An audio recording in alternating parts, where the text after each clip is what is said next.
Hi friends, అందరూ ఎలా ఉన్నారు?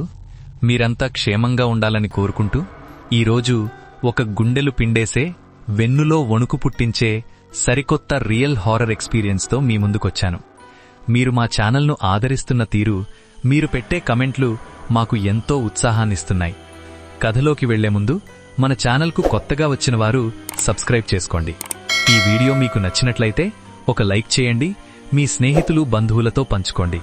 మీ ప్రతి సపోర్ట్ నాకు ఇలాంటి మరిన్ని వాస్తవిక, భయంకరమైన అనుభవాలను మీ ముందుకు తీసుకురావడానికి ధైర్యాన్నిస్తుంది. ఇక ఆలస్యం చేయకుండా ఆ చీకటి రాత్రిలో నాకు ఎదురైన ఆ భయానక సంఘటనలోకి వెడదాం. నా పేరు సతీష్. ఈరోజు నేను మీతో పంచుకోబోయే విషయం నా జీవితంలో మర్చిపోలేని, అసలు మర్చిపోవాలని ప్రయత్నించినా నిరంతరం నా కళ్ల ముందు కదలాడే ఒక భయంకరమైన నిజం. చాలామందికి దెయ్యాలు, ఆత్మలు అంటే నమ్మకముండదు. నేను అలాగే ఉండేవాణ్ణి. కాని ఆ రాత్రి ఆ పాత ఫ్యాక్టరీలో నేను చూసింది, అనుభవించింది నా ప్రపంచాన్నే మార్చేసింది. ఇది కేవలం భయం కాదు, నా ప్రాణాల మీదకు వచ్చిన ఒక వింత పరిస్థితి. నేను విజయవాడ దగ్గర ఉన్న కొండపల్లి ప్రాంతంలో ఒక పాత మిషనరీ ఫ్యాక్టరీలో సెక్యూరిటీ గార్డుగా చేరాను. అప్పుడు నా ఆర్థిక పరిస్థితి అస్సలు బాలేదు. ఏ పని దొరికినా చెయ్యాలి అనుకున్న తరుణంలో ఈ పని దొరికింది. జీతం బాగుంది, కాని ఆ ఫ్యాక్టరీకి ఒక చెడ్డ పేరుందని నాకు ముందే తెలుసు. ఊరికి దూరంగా, కొండలకి దగ్గరగా ఉండే ఆ ఫ్యాక్టరీ సుమారు 10 ఏళ్ల క్రితం మూతపడింది. ఎందుకు మూతపడిందో ఎవరికీ సరిగ్గా తెలియదు. కొందరు కార్మికుల మధ్య గొడవలన్నారు, మరికొందరు యజమాని అప్పుల వల్ల మూసేశారని చెప్పారు. కాని అక్కడ పనిచేసిన పాత గార్డులు మాత్రం అక్కడ ఏదో ఉంది అని భయపడేవారు. నేనా మాటలన్నీ నమ్మలేదు. నాకు కావాల్సింది డబ్బు. ఆ ఫ్యాక్టరీ లోపల ఉన్న పాత ఇనుము, యంత్రాలు దొంగలపాలు కాకుండా చూసుకోవడమే నా బాధ్యత. నా తోడుగా ముసలయ్య అని ఒక పెద్దాయన ఉండేవాడు. ఆయన చాలా తక్కువ మాట్లాడేవాడు. మొదటి రోజు నన్ను చూసి ఒకటే అన్నాడు, సతీష్, రాత్రిపూట అనవసరంగా లోపలి గదుల్లోకి వెళ్లకు. గేటు దగ్గర ఉండు. ఏదైనా శబ్దం వినిపిస్తే లైట్ వేసి చూడు తప్ప అది ఏంటని వెతకకు అని. ఆయన మాటల్లో ఏదో హెచ్చరిక ఉందని నాకప్పుడు అర్థం కాలేదు. ఒక శనివారం రాత్రి. ఆకాశం చాలా మేఘావృతంగా ఉంది. గాలి కూడా భయంకరంగా వీస్తోంది. కొండపల్లి వైపు నుంచి వచ్చే ఆ గాలి శబ్దాలు పాత రేకుల మీద పడి వింత వింత శబ్దాలు చేస్తున్నాయి. సుమారు రాత్రి 11 గంటలు కావస్తోంది. ముసలయ్య టీ తీసుకురావడానికి బయట ఉన్న చిన్న హోటల్కి వెళ్లాడు. నేను ఒంటరిగా సెక్యూరిటీ రూంలో కూర్చొని ఉన్నాను. నా దగ్గర ఒక చిన్న రేడియో, ఒక టార్చ్ లైట్ ఉన్నాయి. ఫ్యాక్టరీ లోపల లైట్లు సరిగ్గా పనిచేయవు. మెయిన్ హాల్లో మాత్రం అక్కడక్కడా మసక వెలుతురు ఉంటుంది. నేను రూంలో కూర్చొని ఉండగా ఒక్కసారిగా నా వెనక ఉన్న గ్లాసు కిటికీ మీద ఎవరో వేలితో కొట్టినట్టు శబ్దం వచ్చింది. టక్ టక్ అని. నేను చప్పున వెనక్కి తిరిగాను. బయట ఎవరూ లేరు. బహుశా గాలికి ఏదైనా కొమ్మ తగిలిందేమో అనుకున్నాను. కాని ఆ శబ్దం మళ్లీ వినిపించింది. ఈసారి కొంచెం గట్టిగా. నేను టార్చ్ తీసుకుని బయటకు వచ్చాను. గేటు వైపు చూశాను. గేట్ లాక్ చేసి ఉంది. ముసలయ్య ఇంకా రాలేదు. సరే అని లోపలికి వచ్చి కూర్చుని సరిగ్గా అప్పుడే ఫ్యాక్టరీ లోపలి నుంచి ఒక శబ్దం వినిపించింది. ఏదో భారీ వస్తువును నేలమీద ఈడ్చుకుంటూ వెళుతున్నట్టుగా చూర్రని సౌండ్. నా గుండె ఒక్కసారిగా ఆగిపోయినంత పనయింది. ఆ శబ్దం ఎక్కడి నుంచి వస్తోందో తెలుసుకోవాలని నా మనసు లాగుతోంది. కాని ముసలయ్య చెప్పిన మాటలు గుర్తుకొచ్చాయి. అయినా ఒక సెక్యూరిటీ గార్డుగా నా బాధ్యత నేను నెరవేర్చాలి కదా. ఎవరైనా దొంగలు వచ్చి యంత్రాలను ఎత్తుకుపోతున్నారేమో అన్న భయంతో టార్చ్ ఆన్ చేశాను. నేను మెల్లగా ఫ్యాక్టరీ లోపలికి అడుగుపెట్టాను. అడుగు తీసి అడుగు వేస్తుంటే నా షూస్ శబ్దం ఆ ఖాళీ హాల్లో ప్రతిధ్వనిస్తోంది. చుట్టూ తుప్పుపట్టిన యంత్రాలు, పాత నూనె వాసన, అంతటా సాళెగుళ్ళు. టార్చ్ వెలుతురు ఆ చీకటిని చీల్చుకుంటూ ముందుకు వెళుతోంది. నేను నడుస్తుంటే నా పక్కన ఉన్న పెద్ద మిషన్ వెనక నుంచి ఒక నీడ వేగంగా పక్కగదిలోకి వెళ్లడం చూశాను. ఎవరది అని గట్టిగా అరిచాను. నా గొంతు నాకే వణుకుతున్నట్టు అనిపించింది. సమాధానం లేదు. కానీ ఆ నీడ మాత్రం ఖచ్చితంగా ఒక మనిషి నీడలానే ఉంది. ఆ వ్యక్తి పాత స్టోరేజ్ రూమ్ వైపు వెళ్లాడు. ఆ రూమ్ ఆ ఫ్యాక్టరీ చివర ఉంటుంది. అక్కడికి వెళ్లాలంటే నాకు చాలా భయం వేసింది. అయినా ధైర్యం తెచ్చుకుని ముందుకు వెళ్లాను. ఆ స్టోరేజ్ రూమ్ తలుపు సగం తెరిచి ఉంది. లోపలి నుంచి ఎందుకో చాలా చల్లటి గాలి వస్తోంది. మామూలుగా వేసవి కాలంలో కూడా అంత చల్లగా ఉండదు. నేను ఆ తలుపును మెల్లగా తోశాను. లోపల అంతా నిశ్శబ్దంగా ఉంది. నా టార్చ్ వెలుతురును గది మూలలకు వేసి చూశాను. అక్కడ సరిగ్గా గది మధ్యలో గోడకు ఆనుకుని ఒక వ్యక్తి కూర్చుని ఉంది. అది ఒక మహిళ అని ఆమె జుట్టును చూసి అర్థమైంది. ఆమె తల దించుకుని మోకాళ్ల మధ్య ముఖం దాచుకుని ఉంది. ఆమె శరీరం చాలా సన్నగా తెల్లగా వింతగా కనిపిస్తోంది. ఆమె అక్కడికి ఎలా వచ్చింది? ఫ్యాక్టరీ గేట్లు వేసి ఉన్నాయి కదా. నేను మెల్లగా ఆమె దగ్గరకు వెళ్లాను. అమ్మా, ఎవరమ్మా నువ్వు? ఇక్కడెందుకు కూర్చున్నావు? లోపలికి ఎలా వచ్చావు అని అడిగాను. ఆమె నుంచి ఎలాంటి చలనం లేదు. కానీ ఆమె ఏడుస్తున్న శబ్దం ఇప్పుడు నాకు స్పష్టంగా వినిపిస్తోంది. అది మామూలు ఏడుపు కాదు, ప్రాణం పోతున్న వేదనతో కూడిన మూలుగు. నాకు ఒళ్లంతా చెమటలు పట్టాయి. ఆమె ఎవరో అడిగితే కానీ నాకు మనశ్శాంతి ఉండదు అనిపించింది. నేను ఆమె భుజం మీద చెయ్యి వేయబోయాను. అమ్మా, లేవమ్మా అన్నాను. అప్పుడు ఆమె మెల్లగా తన తల పైకి ఎత్తింది. మిత్రులారా, ఆ క్షణం నా కళ్ల ముందు ఉన్న దృశ్యాన్ని నేను వర్ణించలేను. ఆమె తల పైకి ఎత్తినప్పుడు అక్కడ ముఖం లేదు. కళ్ళు, ముక్కు, నోరు ఏమీ లేవు. కేవలం సాదాగా ఉన్న చర్మం మాత్రమే ఉంది. నాకు నోట మాట రాలేదు. నా చేతిలోని టార్చ్ లైట్ కింద పడిపోయింది. ఆ చీకటిలో ఆ ముఖం లేని రూపం నన్ను చూస్తున్నట్టుగా నాకు అనిపించింది. భయంతో నేను వెనక్కి పడిపోయాను. నేను వెనక్కి పడిపోయినప్పుడు నా తల ఒక పాత ఇనుప పైపుకు బలంగా తగిలింది. కళ్ల ముందు రంగులు కనిపిస్తున్నాయి. కానీ నా కళ్ల ముందు ఉన్న ఆ భయంకరమైన ఆకారం మాత్రం అక్కడే ఉంది. ముఖం లేని ఆ మహిళా రూపం మెల్లగా గాలిలోకి లేచినట్టుగా అనిపించింది. ఆమె ఏడుపు శబ్దం ఇప్పుడు ఏడుపులా లేదు. ఒక వింతైన హిస్సింగ్ సౌండ్, పాము గుసలాంటి శబ్దంలాగా మారుతోంది. నేను ఎలాగోలా నేలమీద పాకుతూ వెనక్కి వెళ్లడానికి ప్రయత్నించాను. కానీ అప్పుడే అసలైన భయం మొదలైంది. అంతవరకు నిశ్శబ్దంగా మూతపడి ఉన్న ఆ పాత ఫ్యాక్టరీలోని యంత్రాలు ఒక్కసారిగా వాటంతటా అవే తిరగడం మొదలుపెట్టాయి. ఆ శబ్దం ఎంత భయంకరంగా ఉందంటే నా చెవులు పగిలిపోతాయేమో అనిపించింది. 10 ఏళ్లుగా తుప్పుపట్టిన ఆ యంత్రాలకు పవర్ ఎక్కడి నుంచి వచ్చింది? అసలు అవి ఎలా తిరుగుతున్నాయి? బెల్టులు తిరుగుతున్నాయి, పిస్టన్లు పైకి కిందకు కొట్టుకుంటున్నాయి, పెద్ద పెద్ద చక్రాలు వేగంగా తిరుగుతూ వింత శబ్దాలు చేస్తున్నాయి.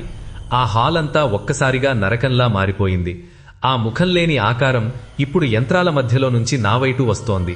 ఆమె నడుస్తుంటే నేలమీద ఉన్న ఇనుప ముక్కలు ఆమె పాదాలకు తగిలి వింత శబ్దాలు చేస్తున్నాయి. నా టార్చ్ లైట్ కింద పడిపోయి ఆ గది మూలన వెలుగుతోంది. ఆ వెలుతురులో ఆమె నీడ గోడ మీద చాలా పెద్దగా కనిపిస్తోంది. ఆమె నీడకు చేతులు చాలా పొడవుగా ఉన్నాయి. కాపాడండి, ముసలయ్య గారు, ఎవరైనా ఉన్నారా అని అరిచాను. కానీ ఆ యంత్రాల గోల ముందు నా గొంతు ఎవరికీ వినిపించదు. అసలు ముసలయ్య ఇంకా లోపలికి రాలేదా? తను గేటు దగ్గరే ఉంటాడు కదా. నేను లేచి పరిగెత్తాలని చూశాను, కానీ నా కాళ్లు వణుకుతున్నాయి. సరిగ్గా అప్పుడే ఒక పెద్ద మెషిన్ బెల్ట్ తెగి నా పక్కనే పడింది. అది నాకు తగిలి ఉంటే నా ప్రాణాలు అక్కడే పోయేవి. నేను ఎలాగోలా ధైర్యం తెచ్చుకుని గోడను పట్టుకుని లేచి నిలబడ్డాను. ఆ మహిళా రూపం ఇప్పుడు నాకు కేవలం 5 అడుగుల దూరంలో ఉంది. ఆమె శరీరం నుంచి ఒక కుళ్ళిపోయిన మాంసం వాసన వస్తోంది. ఇది మనిషి కాదు, ఏదో దుష్టశక్తి అని నాకు అర్థమైంది.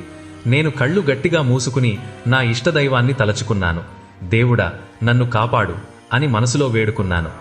కొద్దిసేపటికి ఆ యంత్రాల శబ్దం మెల్లగా తగ్గడం మొదలైంది. ఒక్కొక్క యంత్రం ఆగిపోతోంది. ఆ చివర్లో ఉన్న పవర్ జనరేటర్ నుంచి పెద్దగా పొగ వస్తోంది.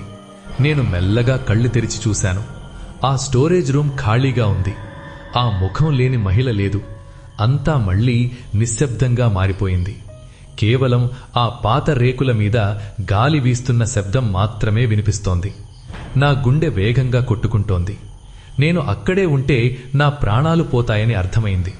టార్చ్ తీసుకుని ప్రాణాలకు తెగించి మెయిన్ గేటు వైపు పరిగెత్తాను. దారిలో నాకొక పాత బట్టల ముక్క దొరికింది. అది ఆ మహిళ వేసుకున్న బట్టల ముక్కలానే ఉంది. దానిమీద ఎర్రటి రక్తం మరకలున్నాయి. నేను దాన్ని చూడగానే ఇంకా భయపడి ఆ గది దాటి బయటకు వచ్చేశాను. బయట గేటు దగ్గరకు వెళ్లేసరికి ముసలయ్య టీ గ్లాసులతో లోపలికి వస్తున్నాడు. నన్ను చూసి షాక్ అయ్యాడు. ఏమైంది సతీష్, అలా ఊపిరి పీల్చుకుంటున్నావు? ముఖమంతా చెమటలు పట్టాయి. తలకి దెబ్బ తగిలిందేంటి అని అడిగాడు. నేను జరిగిందంతా ఆయనకు చెప్పాను. ఆ యంత్రాలు తిరగడం, ఆ ముఖం లేని మహిళ అంతా వివరించాను. ముసలయ్య నా మాటలు విని నవ్వలేదు. పైగా ఆయన ముఖం ఇంకా గంభీరంగా మారింది. ఆయన టీ గ్లాసులు కింద పెట్టి నా వైపు జాలిగా చూశాడు. సతీష్, నేను నీకు ముందే చెప్పాను కదా లోపలికి వెళ్ళొద్దు అని. నువ్వు వెళ్ళకూడని చోటికి వెళ్ళావు. ఆ స్టోరేజ్ రూమ్ ఈ ఫ్యాక్టరీకి గుండెకాయ లాంటిది. అక్కడ ఏం జరిగిందో నీకు తెలియదు అన్నాడు. ఏం జరిగింది తాత? ఆ మహిళ ఎవరు? ఆ యంత్రాలు ఎలా తిరిగాయి అని ఆరాటంగా అడిగాను. ముసలయ్య ఒక నిట్టూర్పు విడిచి అక్కడ ఉన్న పాత బెంచ్ మీద కూర్చున్నాడు. ఆయన చెప్పిన విషయాలు వింటే నా ఒంట్లో రక్తం గడ్డకట్టినట్టు అయింది. 10 ఏళ్ల క్రితం ఈ ఫ్యాక్టరీలో ఒక ప్రమాదం జరిగిందట. ఒక మహిళా కార్మికురాలు రాత్రిపూట ఓవర్ టైం పనిచేస్తూ ఉండగా ఆమె చీర కొంగు ఒక పెద్ద యంత్రంలో చిక్కుకుపోయింది.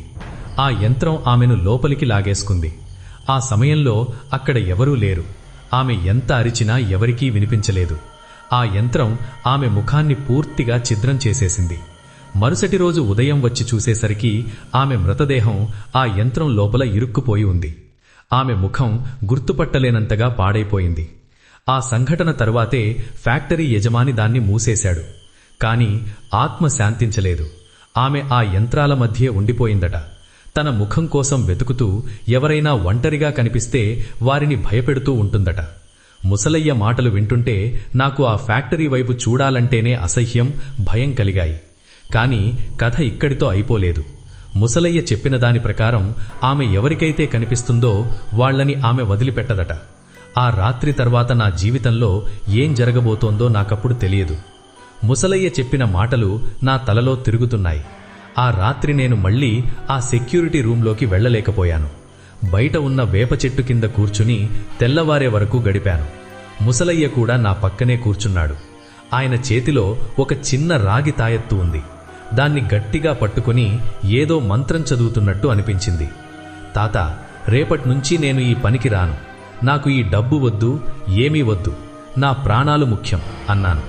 ముసలయ్య నా వైపు చూసి, నువ్వు రాకపోయినా ఆమె నిన్ను వదులుతుందా సతీష్? నువ్వు ఆమె ముఖాన్ని చూశావు అంటే తన శూన్యాన్ని చూశావు. ఆమె నీ నీడను పట్టుకుంది అన్నాడు. ఆయన మాటలు నాకు అర్థం కాలేదు. నీడను పట్టుకోవడమేంటి? మరుసటి రోజు ఉదయం 6 గంటలకు మా షిఫ్ట్ అయిపోయింది. నేను వెంటనే నా బ్యాగ్ సర్దుకుని విజయవాడలో ఉన్న మా ఇంటికి బయలుదేరాను. బస్సులో వెళుతున్నప్పుడు కూడా నాకు ఆ ఫ్యాక్టరీ యంత్రాల శబ్దం వినబడుతున్నట్టే ఉంది. ఇంటికి వెళ్ళాక మా అమ్మకు ఏమీ చెప్పలేదు. దెబ్బ తగిలితే ఏదో యంత్రం తగిలిందని అబద్ధం చెప్పాను. స్నానం చేసి పడుకుంటే అన్నీ మరిచిపోతాను అనుకున్నాను. కాని నిద్రలో నాకు మళ్లీ అవే దృశ్యాలు.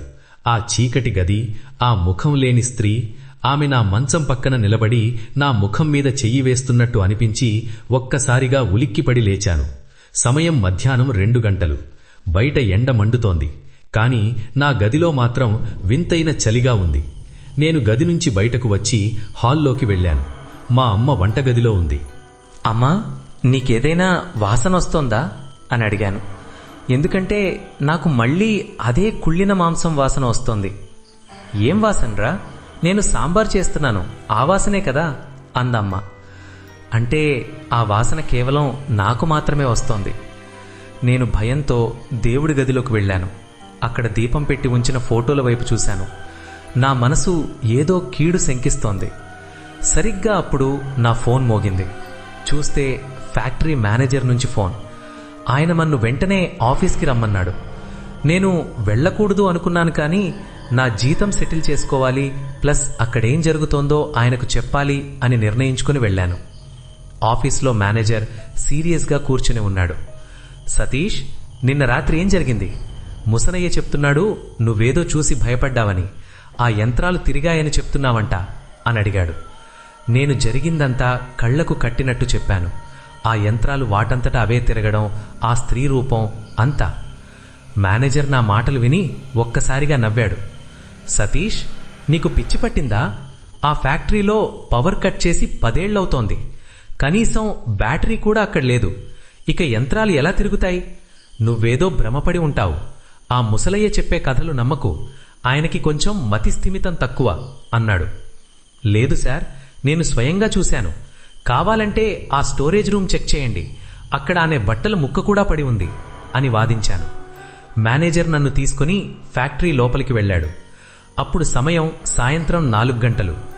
పగటిపూట కూడా ఆ ఫ్యాక్టరీ చాలా భయంకరంగా ఉంది. మేనేజర్ స్టోరేజ్ రూమ్ తలుపు తీశాడు. లోపలంతా దుమ్ము పట్టి ఉంది. నేను చెప్పిన ఆ బట్టల ముక్క అక్కడ లేదు. నేను చూసిన ఆ యంత్రాలు అన్నీ తుప్పుపట్టి కదల్లేని స్థితిలో ఉన్నాయి. చూశావా, ఇక్కడ ఏమీ లేదు. నువ్వు అనవసరంగా భయపడి మా ఫ్యాక్టరీ గురించి చెడుగా ప్రచారం చెయ్యకు. నీకు ఇష్టం లేకపోతే మానే, అంతేకాని లేనివి కల్పించకు అని ఆయన కోపంగా వెళ్ళిపోయాడు. నాకు పిచ్చి పడుతుందేమో అనిపించింది. నేను చూసింది అబద్ధమా? నా కళ్ల ముందు ఆ యంత్రాలు తిరగడం నిజం కాదా?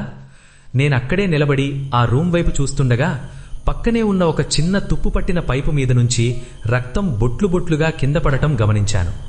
నేను పైకి చూశాను. అక్కడ ఏమీ లేదు, కానీ నేల మీద రక్తం పడుతోంది. ఆ రక్తం కింద పడగానే ఆవిరైపోతోంది. అప్పుడే నాకు అర్థమైంది, ఆమె మేనేజర్కి కనిపించదు. ఆమె కేవలం నాకు మాత్రమే కనిపిస్తోంది. ఎందుకంటే ఆమె నన్ను ఎంచుకుంది. నేను భయంతో వెనక్కి తిరగగానే మేనేజర్ వెళుతున్న దారిలో ఆయన వెనుక అదే ముఖం లేని నీడ అనుసరించడం చూశాను. నేను మేనేజర్ని హెచ్చరించాలని చూశాను, కానీ నా నోరు పెగల్లేదు. ఆ రాత్రి నేను ఇంటికి వెళ్ళాక మళ్లీ అదే వాసన. ఈసారి అది ఇంకా గాఢంగా ఉంది. నేను నా గదిలో కూర్చుని ఉండగా కిటికీ బయట ఎవరో నడుస్తున్న శబ్దం. మా ఇల్లు 2వ అంతస్తులో ఉంది. కిటికీ బయట నడవడానికి దారి లేదు, కానీ అడుగుల శబ్దం స్పష్టంగా వినిపిస్తోంది. టక్ టక్ టక్. నేను మెల్లగా కిటికీ దగ్గరకు వెళ్లి కర్టెన్ పక్కకు జరిపాను. అక్కడ కిటికీకి అవతలి వైపు గాలిలో వేలాడుతూ ఆ ముఖం లేని స్త్రీ ముఖం నా వైపు తిరిగి ఉంది. ఆమె చేతులు కిటికీ అద్దాన్ని గీకుతున్నాయి. ఆమె గోళ్లు అద్దం మీద రాస్తుంటే వచ్చే ఆ కిర్రుమనే శబ్దం నా మెదడును తొలిచేస్తోంది. నేను భయంతో కేకవేశాను. మా అమ్మ పరిగెడుతుకుంటూ వచ్చింది, కానీ ఆమెకు ఏమీ కనిపించలేదు. ఏమైందిరా, ఎందుకలా అరుస్తున్నావు అని అడిగింది. నేను కిటికీ వైపు వేలు చూపాను. అక్కడిప్పుడు ఏమీ లేదు, కేవలం అద్దం మీద ఎవరో గోళ్లతో గీటిన గుర్తులు మాత్రం ఉన్నాయి. ఆ రాత్రి నాకు నిద్రలేదు. మా అమ్మ నా పక్కనే కూర్చొని ఉంది. ఆమెకు ఏమీ అర్థం కావడం లేదు. తెల్లవారగానే నేను ముసలయ్య గారిని వెతుక్కుంటూ మళ్లీ ఫ్యాక్టరీ దగ్గరికి వెళ్ళాను. ఆయన ఒక్కడే నాకు సహాయం చేయగలడనిపించింది.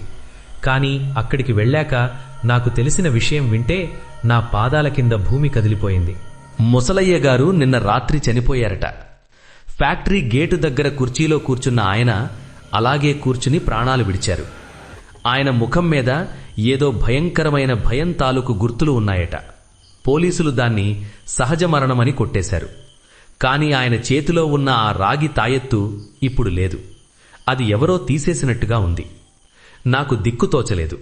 నన్ను కాపాడే వ్యక్తి కూడా వెళ్ళిపోయాడు. నేను ఆ ఫ్యాక్టరీ లోపలికి మళ్లీ వెళ్లకూడదు అనుకున్నాను. కానీ నా మనసు లోపల ఒక వింతైన స్వరం వినిపిస్తోంది. రా, నీ ముఖం నాకివ్వు, నా ముఖం నాకు కావాలి అని ఆ స్వరం పదే పదే నన్ను పిలుస్తోంది. అది మనిషి గొంతు కాదు, తుప్పు పట్టిన యంత్రం నుంచి వచ్చే శబ్దంలాగా ఉంది. నేను పిచ్చివాడిలా రోడ్డు మీద పరిగెత్తాను. ఎక్కడికి వెళ్లినా ఆ చల్లటి గాలి నన్ను వదలడం లేదు. నా వెనుక ఎప్పుడూ ఒక నీడ నడుస్తున్నట్టే ఉంది. చివరికి నేను అలసిపోయి కొండపల్లి కొండల దగ్గర ఉన్న ఒక పాత శివాలయం దగ్గర కూర్చున్నాను. అక్కడ ఒక ముసలి పూజారి గారు నన్ను చూశారు. ఆయన నా దగ్గరకు వచ్చి నా కళ్లలోకి చూశారు. నువ్వు చూడకూడనిది చూశావు నాయనా. ఆ ఫ్యాక్టరీలో ఉన్నది మామూలు ఆత్మ కాదు, అది ఒక ముక్తేశ్వరి ఆత్మ. అంటే అసంపూర్ణంగా వికృతంగా ప్రాణం పోగొట్టుకున్న ఆత్మ. అది తన లోటును ఎవరైనా మనిషి ద్వారా పూడ్చుకోవాలని చూస్తోంది అని చెప్పారు. నేను ఏం చెయ్యాలి స్వామి, ఆమె నన్ను చంపేస్తుందా అని ఏడుస్తూ అడిగాను. చంపదు, నిన్ను తనలా మార్చుకుంటుంది, నీ అస్తిత్వాన్ని తినేస్తుంది. నువ్వు ఆ ఫ్యాక్టరీకి వెళ్ళి ఆమె ఎక్కడైతే చనిపోయిందో ఆ యంత్రం దగ్గర ఒక పరిహారం చెయ్యాలి అని ఆయన కొన్ని మంత్రించిన అక్షింతలు, ఒక చిన్న భస్మం నాకిచ్చారు. నేను ఆ రాత్రి మళ్లీ ఆ ఫ్యాక్టరీకి వెళ్ళాను. ఈసారి భయం కంటే ప్రాణాల మీద ఆశ ఎక్కువ ఉంది. గేట్లు తోసుకుని లోపలికి వెళ్ళాను. లోపల యంత్రాలు మళ్లీ తిరుగుతున్నాయి. కానీ ఈసారి ఆ శబ్దం వినబడటం లేదు, కేవలం కనిపిస్తోంది. అది ఒక భ్రమలాగా ఉంది. నేను నేరుగా ఆ స్టోరేజ్ రూమ్కి వెళ్ళాను. అక్కడ ఆ యంత్రం దగ్గర ఆమె కూర్చుని ఉంది. నేను స్వామిగారిచ్చిన అక్షింతలను ఆమె మీద వేశాను. ఒక్కసారిగా ఆ గదిలో పెద్ద వెలుగు వచ్చింది.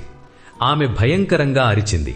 ఆ అరుపు మనిషి అరుపు కాదు, 100 యంత్రాలు ఒక్కసారిగా ఆగిపోతే వచ్చే ఘర్షణ శబ్దం. ఆ వెలుగులో ఆమె ముఖం నాకు ఒక్క క్షణం కనిపించింది. ఆమె కళ్లలో కోపం లేదు, కేవలం అపారమైన వేదన ఉంది. నన్ను వదిలే, నేను నీకు ఏమీ చెయ్యలేదు అని అరిచాను. భస్మాన్ని ఆ యంత్రం మీద చల్లాను. ఒక్కసారిగా పేలుడు సంభవించినట్టు శబ్దం వచ్చి నేను స్పృహ కోల్పోయాను. మరుసటి రోజు ఉదయం నేను ఫ్యాక్టరీ బయట గడ్డిలో పడి ఉన్నాను. సూర్యరశ్మి నా ముఖం మీద పడుతోంది. నేను బ్రతికే ఉన్నాను. మెల్లగా లేచి ఫ్యాక్టరీ వైపు చూశాను. అది ఇప్పుడు కేవలం ఒక పాత ఇనుప భవనంలాగే ఉంది. లోపల ఎలాంటి చలనం లేదు. నేను నా ముఖాన్ని తడుముకున్నాను.